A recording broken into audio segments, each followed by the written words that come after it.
1980வது வருஷம் ஏப்ரல் மாதம் பிஜேபி என்று அழைக்கப்படும் பாரதிய ஜனதா பார்ட்டி திரு எல்.கே. அத்வானி மற்றும் நமது முன்னாள் பாரத பிரதமர் அடல் பிஹாரி வாஜ்பாய் அவர்களால் துவங்கப்பெற்றது. 1980வது வருஷம்தான் பிஜேபிக்கு ஒரு முழு உருவம் கிடைத்தது என்று சொன்னாலும் இதனுடைய ஆரம்பம் கண்டிப்பா இது இல்ல. 1951வது வருஷம் ஷியாமா பிரசாத் முகர்ஜி என்பவர் ஜவஹர்லால் நேருவின் தலைமை மீது கொண்ட அதிருப்தியால் வெளியேறி 1951ஆம் வருடம் பிஜேஎஸ் என்று அழைக்கப்படும் பாரதிய ஜனதா சங் அமைப்பை உருவாக்கினார். இந்த அமைப்பு ஹிந்து நேஷனல் ஆர்கனைசேஷன் மற்றும் ஆர்எஸ்எஸ் என்று அழைக்கப்படும் ராஷ்டிரிய ஸ்வயம் சேவக் சங் என்ற அமைப்புடன் இணைந்து உருவாக்கப்பட்டது. இந்த அமைப்பு காங்கிரஸ் ஆட்சி, காங்கிரசின் கொள்கைகள் போன்றவற்றை முற்றிலும் எதிர்க்கும் விதமாக உருவாக்கப்பட்ட ஒரு அமைப்பாகவே இருந்தது. இந்த பிஜேஎஸ் அமைப்பு உருவான அந்த காலகட்டத்தில் ஐஎன்சி என்று அழைக்கப்படும் இந்தியன் நேஷனல் காங்கிரஸ், அதாவது இந்திய தேசிய காங்கிரஸ் மிகவும் வலிமையான ஒரு கட்சியாக இந்தியாவில் இருந்தது. இந்தியாவின் ஒரு வலிமையான கட்சியாக மட்டுமில்லாமல் இந்தியாவின் முகமாக உலகத்திற்கு தென்பட்டது. இத்தகைய மிகப்பெரிய கட்சியை எதிர்த்து இப்பொழுது உருவாக்கப்பட்டிருக்கும் இந்த பிஜேஎஸ் என்ற அமைப்பு இந்தியாவில் என்ன செய்ய போகிறது என்ற மிகப்பெரிய கேள்வி அன்றைய மக்கள் மனதில் கண்டிப்பாக இருந்தது. இந்த சூழ்நிலையில் மிகப்பெரிய ஜாம்பவான் முன் நிற்கும் ஒரு சாமானியனை போல பிஜேஎஸ் அன்று 1952ஆம் வருடம் நடந்த ஜெனரல் எலெக்ஷனை சந்தித்தது. இந்த எலெக்ஷன்ல வெறும் 3 சீட்டுகளை மட்டுமே வெல்ல முடிந்தது. இந்த சூழ்நிலையில 1975வது வருஷம் அப்பொழுது பாரத பிரதமராக இருந்த இந்திரா காந்தி அவர்கள் எமர்ஜென்சி டெக்ளேர் பண்ணாங்க. எமர்ஜென்சி டெக்ளேர் அப்படின்னா என்னன்னு பார்த்தீங்கன்னா, மக்களால் தேர்ந்தெடுக்கப்பட்ட மாநில அரசுகளின் அதிகாரங்கள் பறிபோகும். ஸோ இதை பிஜேஎஸ் மற்றும் அந்த காலகட்டத்தில் இருந்த பல சிறிய கட்சிகள் கடுமையாக எதிர்த்தன. அவங்க இதை எதிர்த்து கடுமையான போராட்டங்களும் பண்ணாங்க. பிஜேஎஸ் மற்றும் பல கட்சிகள் காங்கிரஸ் தன்னுடைய சுயநலத்திற்காகவே இந்த காரியத்தை செய்கிறது என்றும் மக்களின் வாக்கு சக்தியை முற்றிலுமாக புறக்கணிக்கிறது என்றும் எதிர்ப்பு தெரிவித்தார்கள். இந்த எதிர்ப்பு நாடு முழுவதும் சூறாவளியாக பரவியது. ஒரு புதிய எழுச்சி கிளம்பியது. 1975ஆம் ஆண்டு இந்த எதிர்ப்பை காட்டிய அனைத்து சிறிய மற்றும் நடுத்தர கட்சிகள் ஒன்றிணைந்து ஜனதா பார்ட்டி என்ற புதிய அமைப்பு உருவானது. இதையே பிஜேபி உருமாற்றத்திற்கான முதல் படி என்று சொல்லலாம். ஜனதா பார்ட்டியாக உருமாறிய பிஜேஎஸ் 1977இல் நடந்த ஜெனரல் எலெக்ஷனில் மாபெரும் வெற்றி பெற்று மொரார்ஜி தேசாய் அவர்களின் தலைமையின் கீழ் ஆட்சியும் அமைத்தது. ஜனதா பார்ட்டியின் இந்த வெற்றி காங்கிரசுக்கு மிக பெரும் அதிர்ச்சியை கொடுத்தது. காரணம், 1947இல் இந்தியா சுதந்திரம் பெற்ற பிறகு தொடர்ந்து 20 ஆண்டுகளாக இந்திய தேசிய காங்கிரஸ் மட்டுமே ஆட்சியில் இருந்தது. இந்தியாவில் நடந்த முதல் எலெக்ஷனில் வெற்றி பெற்ற இந்திய தேசிய காங்கிரஸ் ஜவஹர்லால் நேரு அவர்களை பிரதமராக நியமித்தது. 2வது முறையும் அவரே பிரதமராக நீடித்தார். 3வது முறை வெற்றி பெற்ற இந்திய தேசிய காங்கிரஸ் குல்சாரிலால் நந்தா மற்றும் லால் பகதூர் சாஸ்திரி அவர்களை பிரதமர்களாக நியமித்தது. 4வது முறை வெற்றி பெற்ற இந்திய தேசிய காங்கிரஸ் ஜவஹர்லால் நேரு அவர்களின் மகள் இந்திரா காந்தி அவர்களை பிரதமராக நியமித்தது. 5வது முறை வெற்றி பெற்ற இந்திய தேசிய காங்கிரஸ் மீண்டும் இந்திரா காந்தி அவர்களை பிரதமராக தேர்ந்தெடுத்தது. 6வது முறை நடந்த இந்த எலெக்ஷனில் இந்திய தேசிய காங்கிரஸ் படுதோல்வி அடைந்து ஜனதா பார்ட்டி வெற்றியடைந்து ஆட்சியை கைப்பற்றியது. இப்படிப்பட்ட பெரும் தோல்வியை சற்றும் எதிர்பார்க்காத இந்திய தேசிய காங்கிரஸ் சற்று சுதாரித்துக் கொண்டது. தனது கட்சியிலிருந்து வெளியே சென்ற சில முக்கியமான நபர்களை மீண்டும் கட்சிக்குள் இழுக்க முயற்சி செய்து அவர்களை கட்சிக்குள் சேர்த்து கொண்டது. இதனால் சற்று நிலை தடுமாறிய ஜனதா பார்ட்டி தனது ஆட்சியை இழக்க நேரிட்டது. இந்த கசப்பான நிகழ்வுகளின் மூலம் பாடம் பயின்ற ஜனதா பார்ட்டியின் மூத்த தலைவர்கள் கட்சியை அடுத்த நிலைக்கு உருமாற்ற வேண்டிய அவசியத்தை உணர்ந்தனர். அப்படி உணர்ந்து உருமாறிய ஜனதா பார்ட்டியின் புதிய அமைப்புதான் இன்றைய பிஜேபி என்று அழைக்கப்படும் பாரதிய ஜனதா பார்ட்டி. இந்த வீடியோவின் ஆரம்பத்தில் நம்ம சொன்ன மாதிரி இந்த புதிய பிரம்மாண்ட உருமாற்றம் 1980வது வருஷம் ஏப்ரல் 6ஆம் தேதி நடந்தது. இந்த உருமாற்றத்தை உருவாக்கி பிஜேபி என்று அழைக்கப்படும் பாரதிய ஜனதா பார்ட்டியை தோற்றுவித்தவர்கள் அன்றைய தலைவர்கள் எல்.கே.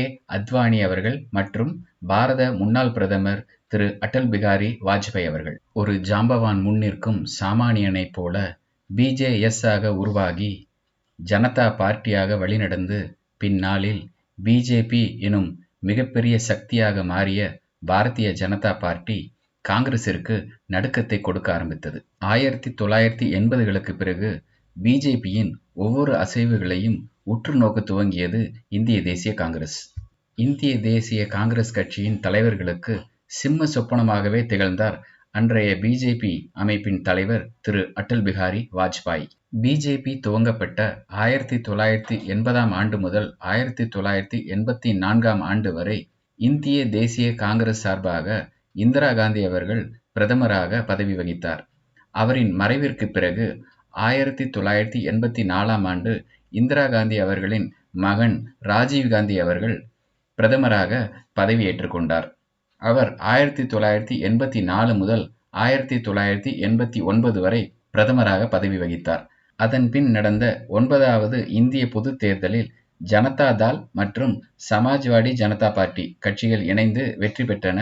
அதன் பிரதமர்களாக பிரதாப் சிங் மற்றும் சந்திரசேகர் பதவி வகித்தனர். 10வது இந்திய பொதுத் தேர்தலில் மீண்டும் இந்திய தேசிய காங்கிரஸ் வெற்றி பெற்றது. அதன் பிரதமராக திரு பி.வி. நரசிம்மராவ் அவர்கள் பதவி வகித்தார். இந்தியாவின் 11வது பொது தேர்தலை பாரதிய ஜனதா மற்றும் ஜனதா தள் கட்சியினர் இணைந்து சந்தித்து வெற்றியும் கண்டனர். அதன் பிரதமராக திரு அடல் பிகாரி வாஜ்பாய் அவர்கள் நியமிக்கப்பட்டார். ஆனால் இந்த மகிழ்ச்சி பாரதிய ஜனதா ஆதரவாளர்களுக்கு வெறும் 16 நாட்கள் மட்டுமே நீடித்தது. அதன் பிறகு ஜனதா தளின் வற்புறுத்தல் காரணமாக ஜனதா தள் பார்ட்டியைச் சேர்ந்த திரு தேவே கவுடா மற்றும் ஐ.கே. குஜ்ரால் அவர்கள் பிரதமர்களாக நீடித்தனர். இதற்கு மத்தியில் ராம் ஜென்ம பூமி போராட்டத்தில் பங்கேற்றதன் வாயிலாக இந்தியா முழுவதும் பிஜேபியின் செல்வாக்கு பரவத் தொடங்கியது. இந்த நிலையில் 1998ஆம் ஆண்டு இந்தியாவின் 12வது பொது தேர்தல் அறிவிக்கப்பட்டது. இந்த தேர்தலில் பாரதிய ஜனதா பார்ட்டி இந்தியாவின் பிற மாநில கட்சிகளோடு இணைந்து என்.டி.ஏ அதாவது நேஷனல் டெமோக்ராட்டிக் அலையன்ஸ் என்கிற பெயரில் கூட்டணி அமைத்து தேர்தலை சந்தித்து தேர்தலில் வெற்றியும் கண்டது. இந்த முறை திரு அடல் பிகாரி வாஜ்பாய் 2வது முறையாக மீண்டும் பிரதம மந்திரியாக பொறுப்பேற்றார். இந்த முறை என்.டி.ஏ என்று சொல்லப்படும் இந்த கூட்டணியில் இருந்த ஒரு மாநில கட்சியாகிய அதிமுக தனது ஆதரவை திரும்ப பெற்ற காரணத்தினால் ஆட்சி கவிழ்ந்தது. இதனைத் தொடர்ந்து மீண்டும் 1999ஆம் ஆண்டு இந்தியாவின் 13வது பொதுத் தேர்தல் அறிவிக்கப்பட்டது. இந்த தேர்தலில் பாரதிய ஜனதா பார்ட்டி தனி மெஜாரிட்டியில் வென்றது. இதனைத் தொடர்ந்து திரு அடல் பிகாரி வாஜ்பாய் அவர்கள் பிரதமராக பொறுப்பேற்று 5 ஆண்டுகள் தனது ஆட்சியை முழுமையாக நிறைவு செய்தார். அதன் பிறகு 2004 மற்றும் 2009இல் நடந்த இந்தியாவின் 14 மற்றும் 15வது பொதுத் தேர்தலில் இந்திய தேசிய காங்கிரஸ் தொடர்ந்து 2 முறை வெற்றி பெற்று திரு மன்மோகன் சிங் அவர்களின் தலைமையில் ஆட்சியமைத்தது. 2014ஆம் ஆண்டு இந்தியாவின் 16வது பொது தேர்தல் அறிவிக்கப்பட்டது. அப்பொழுதுதான் பாரதிய ஜனதா பார்ட்டியின் புதிய விஸ்வரூபமாகிய திரு நரேந்திர மோடி அவர்கள் களத்தில் இறங்கினார். குஜராத் மாநிலத்தின் ஒரு எளிய குடும்பத்தில் பிறந்த திரு நரேந்திர மோடி அவர்கள் பாரதிய ஜனதா பார்ட்டியின் மீது தீராத மோகம் கொண்டிருந்தார். அவர் தனது அயராத உழைப்பினாலும் தியாகத்தினாலும் குஜராத் மாநிலத்தின் முதலமைச்சராக சுமார் 12 ஆண்டுகளுக்கும் மேலாக பதவி வகித்தார். இவரது இந்த திறமையை பார்த்த பிஜேபியின் தலைமை இவரை பிரதம மந்திரி வேட்பாளராக அறிவித்தது. 2014ஆம் ஆண்டு அறிவிக்கப்பட்ட இந்தியாவின் 16வது பொது தேர்தலில் பாரதிய ஜனதா பார்ட்டி அமோக வெற்றி கண்டது. பாரதிய ஜனதா பார்ட்டியின் சார்பாக திரு நரேந்திர மோடி அவர்கள் இந்தியாவின் பிரதமராக பொறுப்பேற்றுக் கொண்டார். இவரது நல்லாட்சியின் மீது மக்கள் கொண்ட நம்பிக்கை இந்தியாவின் 17வது பொது தேர்தலிலும் பாரதிய ஜனதாவை வெற்றி பெற வைத்தது. அதனைத் தொடர்ந்து திரு நரேந்திர மோடி அவர்கள் 2வது முறையாகவும் இந்திய பிரதமராக பதவி வகித்து தொடர்ந்து ஆட்சி செய்து வருகிறார். ஓகே நண்பர்களே, இந்த வீடியோவில் இதுவரைக்கும் பிஜேபி என்னும் மகாசக்தி உருவான கதை, வளர்ந்த கதை, வென்ற கதை எல்லாம் பார்த்தோம். இப்போ கொஞ்சம் இந்தியாவினுடைய அரசியல் ஸ்டாட்டிஸ்டிக்ஸ் பார்க்கலாம். இந்தியா 1947ஆம் ஆண்டு சுதந்திரம் பெற்றது. இந்தியா சுதந்திரம் பெற்று இன்று வரைக்கும் கிட்டத்தட்ட 73 ஆண்டுகள் ஆகிறது. இந்த 73 ஆண்டுகள்ல இந்திய தேசிய காங்கிரஸ் இந்தியாவை ஆட்சி செய்த காலம் 54 ஆண்டுகள். இதர கட்சிகள் ஆட்சி செய்த காலம் 6 ஆண்டுகள். பிஜேபி ஆட்சி செய்கிற காலம் 12 ஆண்டுகள். 54 ஆண்டு காலம் இந்தியாவை ஆட்சி செய்த காங்கிரஸ் கட்சியின் சாதனைகள் என்ன? 12 ஆண்டுகள் ஆட்சி செய்கிற பிஜேபியின் சாதனைகள் என்ன? உண்மையில் எந்த கட்சி இந்தியாவிற்கு சிறந்தது? உண்மையில் எந்த கட்சி இந்தியாவை அடுத்த நிலைக்கு எடுத்துச் செல்லும்? இதையெல்லாம் நம்மளுடைய அடுத்த வீடியோல பார்க்கலாம். அதுவரைக்கும் காத்திருங்கள்.